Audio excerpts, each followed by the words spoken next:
What is up, everyone? It's Quinn here, and in today's video, I'm going to be going through my top 12 tight end rankings for the 2025 season. I feel like we're in an interesting spot with the tight end position where there's kind of this like changing of the guard. We have some of these new young tight ends really coming in at like the top of the position, providing a ton of upside, but you still have some of those veterans that might be on their way down, could still have a little bit of juice. And then there's still some younger options where we don't quite know what their ceiling is yet. But if you enjoy the video, hit the like button, subscribe, let me know your thoughts down below. Let's just dive right into tier one here. And I have two tier one tight ends.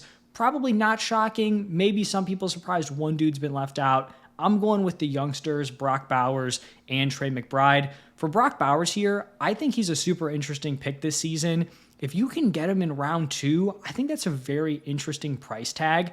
I think he's in a position where he has the upside to outproduce some of the wide receivers that are getting drafted in the same range as him. The dude put up 15.5 points per game as a rookie. That was the tight end 3 in points per game, but those top 3 were very, very close together. He led the tight end position in targets, air yards, deep targets, receptions, receiving yards, and yak. He did that on a Raiders offense that had the 4th fewest points per game with just some really, really poor quarterback play. Now he gets a legit quarterback upgrade in Geno Smith. This is just a bet on a player who I know is extremely talented on an improved offense. Would not be surprised at all if he improved on his rookie season in 2024.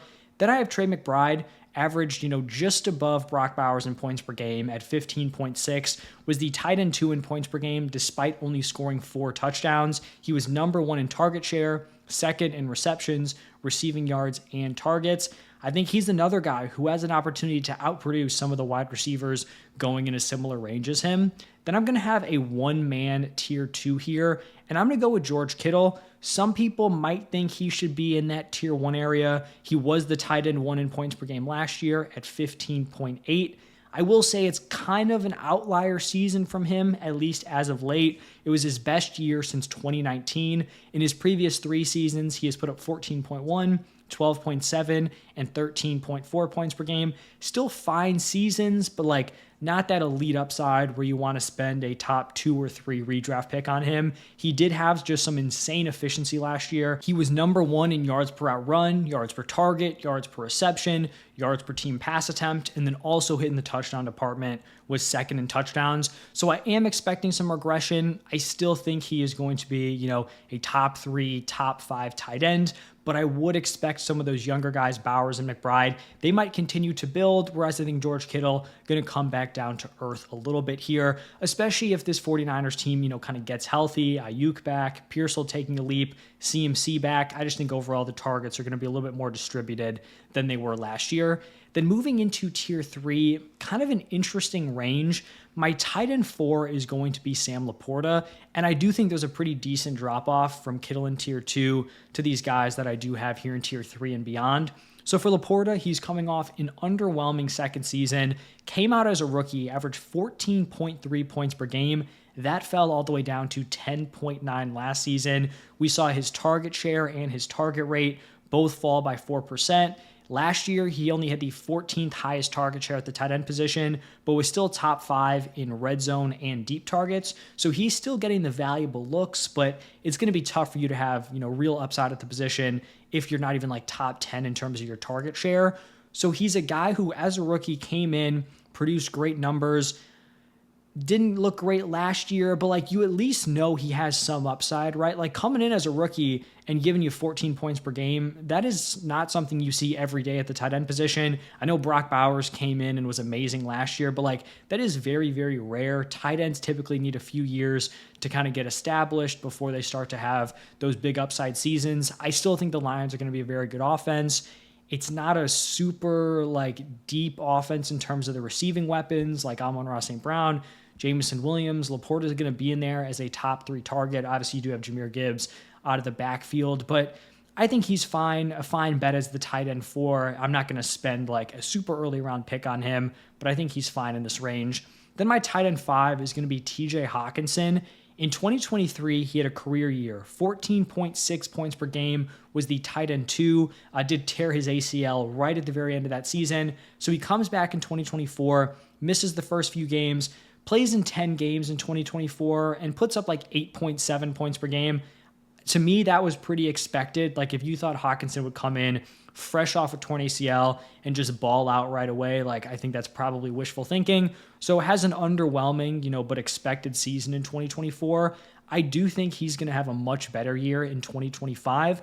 Now, I'm not expecting him to fully bounce back to the 2023 numbers, probably more in the range of what he did from 2020 to 2022, where he was putting up 11, 12.1, 12.7 points per game. Maybe he's hitting that 13 number if he hits in the touchdown department. But you have to remember, this is like essentially a rookie quarterback in terms of experience with JJ McCarthy. He still has real target competition with Justin Jefferson and Jordan Addison, but another dude who has at least at one point in his career put up like a legit season with upside, 14 plus points per game. So Hawkinson is going to wrap up tier 3. Then starting tier 4, very interesting, I think, at this point with the tight end position on how these guys could be ranked. I think we could, have these guys flipped around a little bit. But my tight end 6, I ended up going with Evan Ingram. He pretty much hit like the dream landing spot for a tight end. I think everyone was eyeing up the Broncos as like a potential landing spot for Tyler Warren, Colston Loveland. Before we were getting into free agency, those were like the dream dynasty landing spots. They end up addressing the position in free agency with Evan Ingram, and he kind of had an injury-riddled 2024, but he was coming off a career year in 2023 where he averaged 13.6 points per game. I'm really excited to see how Sean Payton uses Ingram. We know he's a super versatile pass catcher, can kind of play in line, but you can also put him in the slot. So obviously there's some uncertainty with this being his first year with the team, is getting up there a little bit in age, but I do think there's some real upside here with Evan Ingram in this offense. And it's not like they have a stacked core of weapons around Bo Nix. So like Evan Ingram could come in and be a legit top 2 target behind Courtland Sutton. Then my tight end 7 is going to be Jonnu Smith. A lot of uncertainty with this situation. At the time that I'm recording this, there have been reports that the Steelers discussed potentially trading him. Arthur Smith, can't go more than a year without getting him some Jonnu Smith. But he came into last year, kind of had an underwhelming start, and then just had this monster breakout end to the season. I mean, we're talking about a tight end breakout at 29 years old, averaged 13.1 points per game, was the tight end 5. He was 4th at the position in targets, receptions, receiving yards, and YAC. He was, I think, tied for 2nd in touchdowns. And in the last 8 games of the season, averaged 18.8 PPR points per game. That is insane upside at the tight end position. I just think there are real questions on what we can expect here in 2025. Like last year, he hit this huge season. Devon Achane really hit in the receiving department, but we saw down seasons from Tyreek Hill and Jalen Waddle. Now, the Tyreek Hill situation seems to be very up in the air. Like, who knows if he's even a part of the team in week 1. But like Jalen Waddle, someone who had been super consistent, I can't imagine that he's going to have as rough of a season as he did last year. So not quite sure if Jonnu Smith is going to have that same role, but like obviously the upside is there. If a dude can average over 18 points per game at tight end for like pretty much half a season, there's clearly something there that I'm fine taking a swing on in fantasy drafts. And then the last guy I have in this tier is Travis Kelce. Now we did start to see the dip kind of expected at his age. From 2016 to 2023, he was a top 2 tight end in points per game in every single season. Absurd consistency. Last year, he slipped to tight end 6, averaged 12.2 points per game. He had career lows in receiving yards, yards per reception, and touchdowns, but he was still a volume sponge. He was 3rd in targets, 4th in target share, 2nd in air yard share, 1st in red zone targets, but the efficiency, getting into the end zone, those areas did not hit. He was 33rd at the tight end position in yards per target, 34th in yards per reception, 19th in touchdowns. And so we're in this spot where I believe he's 34 years old. The floor could kind of fall out at any point, but I still think he's going to get the volume to slide in here and deliver like mid tight end 1 numbers. And I also wouldn't be shocked if he just kind of boomed in the touchdown department, which could elevate him. He could finish tight end 5, tight end 4, and it wouldn't be shocking to me.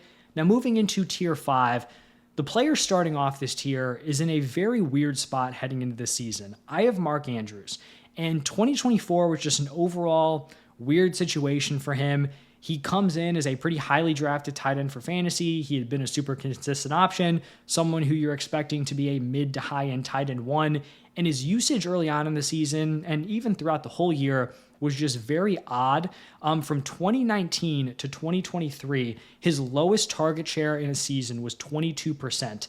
That fell all the way down to 15% in 2025. He ends up finishing as the tight end 7 in points per game, and that was really just due to him hitting in the touchdown department. Despite only having a 58% route participation, he had a career high 11 touchdowns, but the efficiency was still there. So he hit in the touchdown department. He was super efficient. He was top 5 in yards per target, yards per reception. He had the highest ADOT at the tight end position. He was 3rd in deep targets. And so we're in this weird spot where he's only 29 years old. So he's not at an age where you think he's like about to fall off a cliff. But the way the Ravens used him last year, it was like they knew he was like a diminished player, even though like on a per route basis, he was still extremely effective. So I think at tight end 9, if he has the same usage as last year, the same route participation, I think he's probably going to be overdrafted. I know he was the tight end 7 last year in points per game, but like I'm not banking on a tight end with a sub 60% route participation to get double-digit touchdowns. Like that just is a screaming outlier. But it's also possible that he has an improved role from last year, kind of gets back to the route participations we had seen in previous seasons, and then all of a sudden he outperforms this. It does seem like, though, they're expecting big things from Isaiah Likely. I think Harbaugh said his goal for him was for him to be a Pro Bowler. Now, obviously, coach speak, they're going to hype their dudes up, but like, if they view Likely as the tight end 2, no coach is coming out and saying like, all right, this dude's going to be a Pro Bowler. Like you're just setting the dude up for failure. So just an odd situation here. I think the tight end 9 spot, like you're taking on the risk, but there's also clearly some upside if his usage bounces back. Then the other guy I have in this tier is going to be David Njoku. And I kind of think he's being slept on a little bit heading into this season. He's been a top 8 tight end in points per game in 3 straight seasons. In 2024, he was the tight end 4, averaging 13.5 points per game. Now, it's important to point out that in 2023 and 2024, his numbers were definitely boosted by stretches where he had Jameis Winston and then Joe Flacco at quarterback. So like he was kind of underwhelming. Then he gets these dudes that are just going to go out there and sling it. And all of a sudden he's putting up big numbers and is like a high-end tight end 1. And he's probably going to get back to like that rough quarterback play, whether it's Flacco, but right, like 2 years later, Shedeur Sanders, Dylan Gabriel, Kenny Pickett, like the quarterback situation is not great, but teams can be better than we expect. Maybe one of these rookies comes in and, shocks some people. I just know he's a very, very talented tight end. And he's a guy where I think in a better situation, like if he was, let's say he went to the Chargers and just like magically appeared on this Chargers roster and was the Chargers tight end, I think you could make a case that he's a top 3 tight end. Maybe he's in that tier with George Kittle. Like that's the type of talent I think David Njoku has.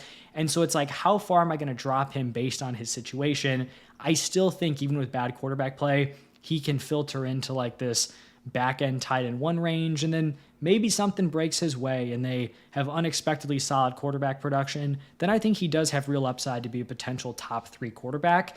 And then moving into tier 6 here, this would be like the start of a larger tier. I've got my tight end 11 and tight end 12. I'm going to start off with Colston Loveland. He gets really strong draft capital, 10th overall to the Bears. Like I talked about earlier on, I think with Sam Laporta, rookie tight ends don't typically have a great track record, but I am expecting a ton of improvement from this Bears offense.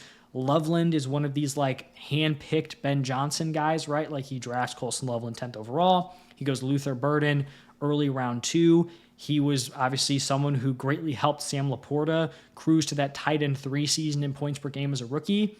One thing that makes me kind of temper my expectations just a little bit is that Colston Loveland is coming off of shoulder surgery, so there's no guarantee he's going to be like, hit the ground running. It's also just a very crowded group of weapons where you have Luther Burden, who can certainly play in the slot. You have DJ Moore, Roma Dunze. You still have Cole Kmet there. So maybe this is a season where it's kind of a slow start, works his way in, and then maybe he's peaking towards the end of the year. It's also possible that like just year 2 is going to be the bigger one if Cole Kmet's gone and like just really opens things up here for Colston Loveland. But I'm a believer in the player. I think this Bears offense is going to be very good. If I like the player and I like the offensive situation, it's like a back-end tight end 1, certainly willing to throw that dart. And then my tight end 12, could have gone with a few different dudes here. I ended up going with Tucker Kraft. He was the tight end 14 in points per game last season, had a nice leap in production from year 1 to year 2. Year 1, pretty heavy split with Luke Musgrave, averaged 4.6 points per game. Year 2 jumped all the way up to 9.6. Now, 9.6 certainly isn't like winning any leagues, but he established himself in like that fringe tight end 1 area, had a few big games. You're just kind of hoping that he's clearly locked down the tight end 1 spot and then now can take another leap here in year 3. I do think this Packers passing attack like has some room to grow. It looked good to start off the season last year. Then you had the Jordan Love injuries. Things didn't go great. They went super reliant on the run. I think there's some untapped potential here with this passing attack. And like Kraft looks like a talented dude. He's super physical when he gets the ball in his hands. He's like a bowling ball after the catch. So I like the player, and I think he could have a nice year 3. And that is going to wrap it up for my top 12 tight ends. Let me know your thoughts. Who should be higher? Who should be lower? Let me hear it. But thank you all for stopping by, and I will see you in the next one.